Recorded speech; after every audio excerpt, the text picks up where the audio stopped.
আমাদের স্ক্রিনের সামনে 46তম বিসিএস প্রিলিমিনারি টেস্টের একটা প্রশ্ন দেখতে পাচ্ছি। এখানে উইলিয়াম শেক্সপিয়রের কিং লিয়ার থেকে একটা কোটেশন তুলে দেওয়া হয়েছে। তো কোটেশনটা I am a man more sinned against than sinning is uttered by, এটা কার দ্বারা বলা হয়েছিল? তার আগে এটার অর্থ আমরা জানি না। এটার অর্থ হলো গিয়ে, আমি যত অন্যায় করেছি তার থেকে বেশি অন্যায় আমার সাথে করা হয়েছে। তো আমরা আগেই বলেছি যে এটা কিং লিয়ার থেকে নেওয়া হয়েছে। তো এটা কে বলেছিল? অবশ্যই কিং লিয়ার বলেছিল। তো কেন বলেছিল সেটা আমরা এবার দেখব। তো আপনারা দেখতে পাচ্ছেন, রং বাই হিজ ডটার্স, তো তার যে মেয়েগুলো ছিল, তার গনারেল আর রিগান, এই দুইজন মেয়ে তার সাথে খুবই খারাপ আচরণ করেছিল। সে তাদেরকে তার নিজের রাজ্য ভাগ করে দিয়েছিল, কিন্তু তারা তাকে ত্যাগ করেছিল আর তাকে ছেড়ে দিয়েছিল এক ভয়ঙ্কর ভয়ঙ্কর এক ঝড়ের ভিতর।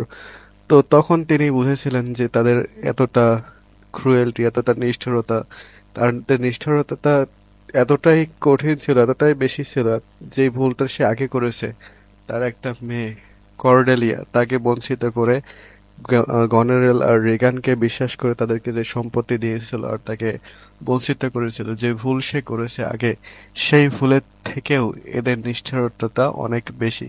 এই জন্য তিনি বলেছেন যে আমি যা অন্যায় করেছি তার থেকে বেশি অন্যায় আমার সাথে করা হয়েছে। তো আশা করি আমরা বিষয়টা বুঝতে পেরেছি।